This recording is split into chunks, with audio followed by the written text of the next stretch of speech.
E aí, meus caros Champions, tudo beleza? Bem-vindos ao aulão de Geografia. Vamos falar dos diferentes grupos étnicos europeus.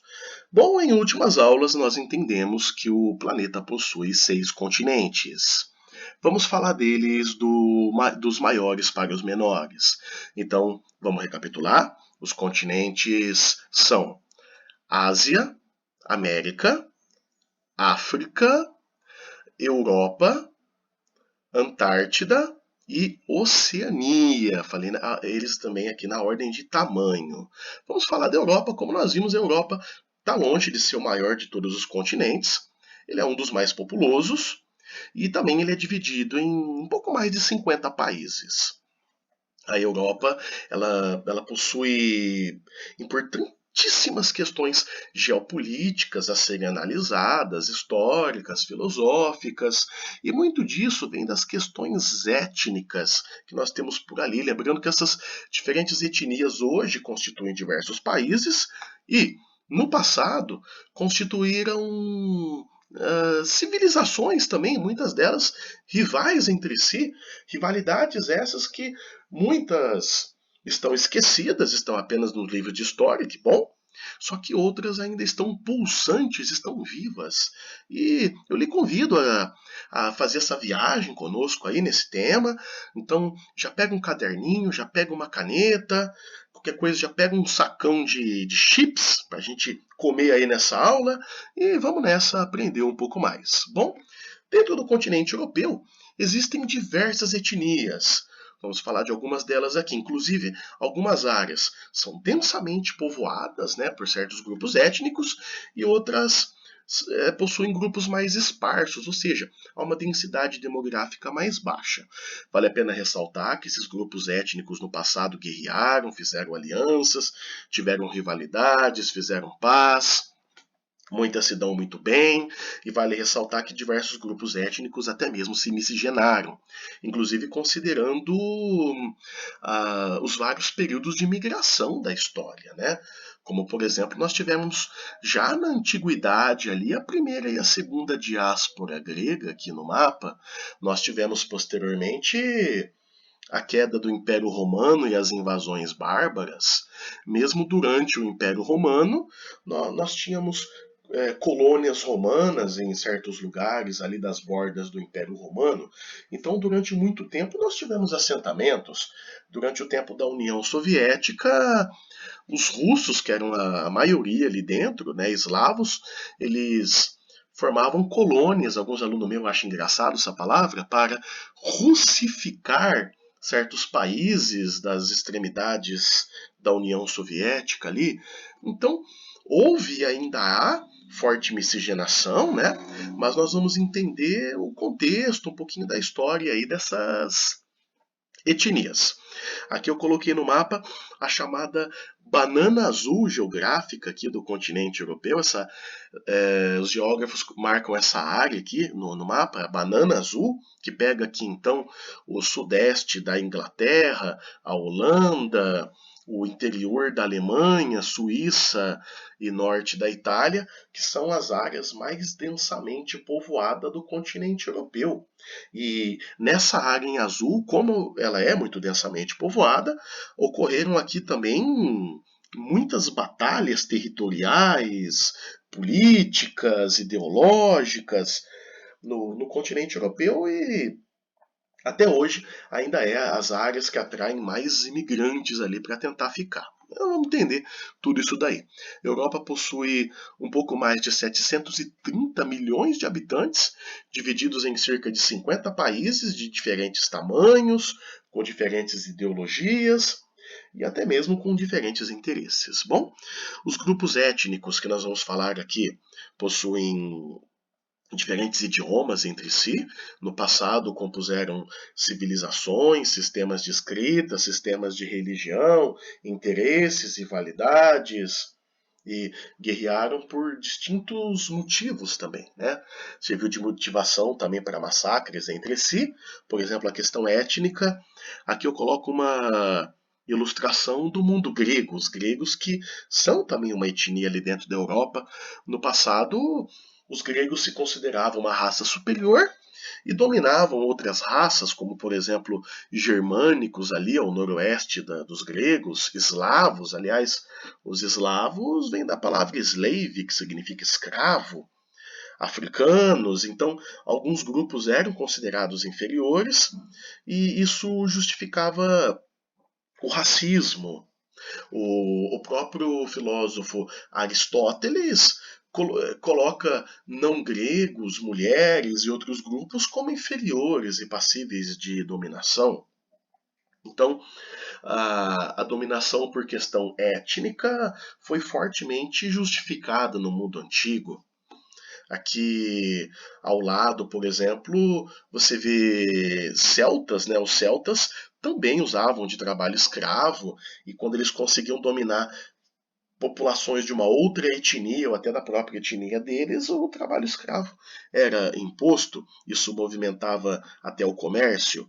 E vamos entender agora então desses grupos étnicos, a começar o maior deles, os eslavos.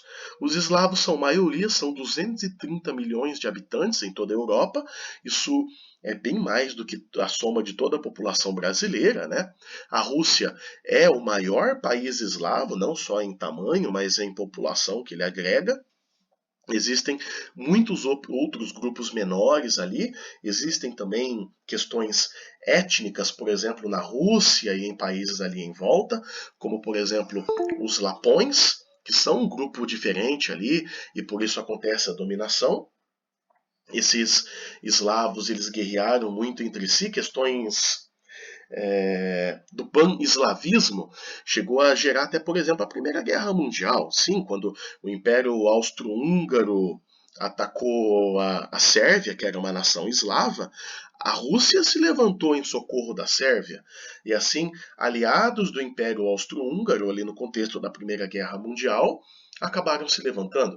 O Império Austro-Húngaro, que era dominado por germânicos, se levantou contra a Sérvia, que foi socorrida pela Rússia, ambos países eslavos.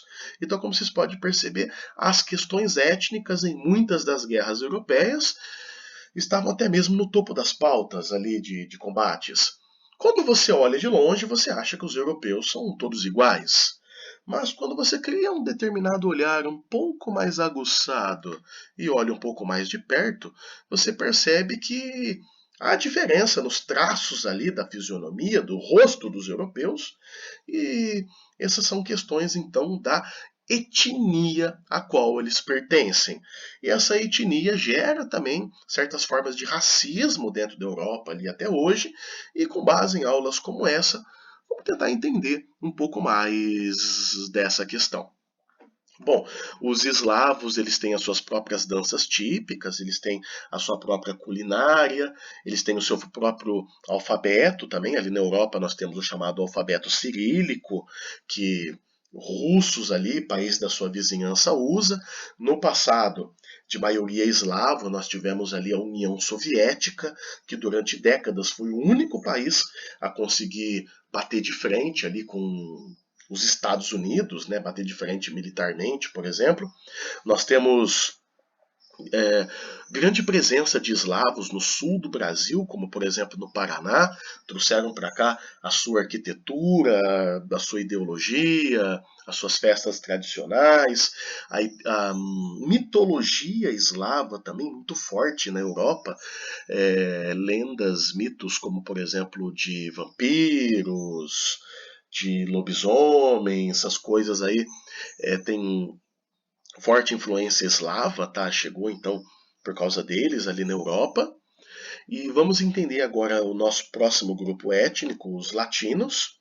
Os latinos eles têm grande presença ali, né, de miscigenação dos antigos romanos, ali do tempo do Império ainda, e os herdeiros ali do chamado Império Romano, podemos colocar assim, são países mediterrâneos ocidentais, como Portugal, Espanha, França, Itália, que estão na borda do Mediterrâneo, além de países mais afastados do mar Mediterrâneo, como a Romênia, a Bélgica e Moldova, Para quem está acompanhando aqui, nós temos o mapa onde está aparecendo aqui então, né? E eles têm um forte legado do Império Romano e inclusive uma grande herança romana em hábitos alimentares, sociais, em questões culturais, ideológicas, filosóficas, perfil de governo, perfil literário. Então eles são os herdeiros. Inclusive aqui, ó, o Nanico Portugal aqui, que é um herdeiro do Império Romano, é uma antiga colônia portuguesa, uma antiga colônia romana, né, um antigo condato portucalense, colonizaria o Brasil. Então, você aí, brasileiro que está acompanhando nossa aula, até mesmo aí em português, dentro de você, você é um pouco romano. Tem muito da antiga tradição romana em você, os seus valores, os seus conceitos de certo e errado, as suas ideologias políticas, as suas inclinações à democracia, a sua extrema valorização ao amor, tudo isso vem da tradição greco-romana, beleza? E esses romanos, eles guerrearam, eles imporam o seu idioma, o latim ali à força, e quando o Império Romano caiu, o latim se misturou por miscigenação, né, com grupos bárbaros que estavam chegando ali, e aí se formaram os diferentes idiomas, como o espanhol, o francês, o italiano, o português, mas muitas palavras colocadas aí nesses idiomas são do antigo latim. Então, eu estou te falando aqui em português, você está me entendendo aqui em português. Essa aula está acontecendo numa variante mudada, numa variante do latim, com várias palavras bárbaras ali acrescidas, tudo bem? Vamos entender um pouco mais aí. Vamos falar agora dos germânicos. Os germânicos estão divididos em dois grandes grupos: os germânicos ocidentais, Inglaterra, Alemanha, Holanda, Áustria e Suíça. Esses estão no ocidente do continente europeu. E os escandinavos, né, com maior influência nórdica, que também são germânicos: Islândia, Suécia, Noruega, Dinamarca. Ah, e você aí, meu caro aluno que gosta de inglês, por exemplo, o idioma inglês, ele compartilha muitas palavras com o alemão, com o islandês. Muita palavra ali são iguais ou tem pequenas semelhanças, pois todos esses grupos aí, eles são germânicos. Ou seja, quando você viu ali a Segunda Guerra Mundial, que envolveu alemães, ingleses, austríacos, lutando, se degladiando e morrendo aos milhões. Então nós tivemos ali nessas guerras mundiais basicamente irmãos lutando entre si, pois ingleses, alemães são do mesmo grupo étnico. Até os idiomas deles têm muitas e muitas palavras ali em comum, né? E esses países que durante séculos tiveram uma cultura fortemente militarizada, sofreram tantas invasões, clamaram tanto pela disciplina na ordem militar, na ordem da agricultura, na ordem da ética e valores coletivos, na ordem de preservação de suas cidades. Hoje, toda essa disciplina se reflete no IDH deles. Esses países germânicos são os países com os melhores IDH do planeta. Olha aqui comigo, aqui, ó, a Noruega tem o maior IDH do mundo, o maior índice de desenvolvimento humano, ou seja, os melhores indicadores em baixa taxa de mortalidade infantil, em altos indicadores educacionais, em poder aquisitivo, enfim, em várias questões. Nós podemos colocar Noruega em primeiro lugar, Suíça terceiro lugar, Dinamarca quarto maior IDH, Holanda quinto maior IDH, Alemanha, sexto maior IDH. Inglaterra, 14º. Suécia, 14º também, empatado ali com a Inglaterra. Islândia, 16º. Então, como vocês podem perceber, esses países germânicos eles vivem com elevados indicadores ali socioeconômicos, né? Tudo isso por causa do estilo de sociedade que eles compunham ali. E muito aluno me pergunta, mas professor, por que que o Brasil não tem IDH como de países escandinavos? Bom, uh, o perfil que nós criamos no decorrer de séculos é um perfil diferente dos países escandinavos. A forma que os brasileiros encaram o trabalho, a ética, a moral, os costumes é diferente. Para bem ou para mal é diferente. Não que um seja errado e outro seja certo. São apenas diferentes, são questões históricas, socioeconômicas distintas. Tudo bem? Aqui dos países germânicos. E aqui no mapa, então, aparece o posicionamento deles. Vocês podem perceber que são países que estão numa latitude mais elevada do planeta, eles estão mais perto do Polo Norte, até mesmo por causa de imposições climáticas, acabaram por desenvolver esse perfil aí que eles possuem. Isso tudo, então, foi determinante e, claro, devido às poucas terras férteis, muitos combates ali registrados desde períodos longínquos, desses germânicos lutando entre si, desses germânicos lutando contra francos, lutando contra eslavos, lutando contra latinos. A história deles basicamente escrita também por tinta de sangue, guerras até períodos muito recentes ali acontecendo, devido aos mais variados motivos. Então, o conflito faz, de uma certa forma, grande parte da história dos povos germânicos. Tudo bem? Pessoal, obrigado por acompanhar até aqui e fiquem ligados em nossas futuras aulas. Obrigado.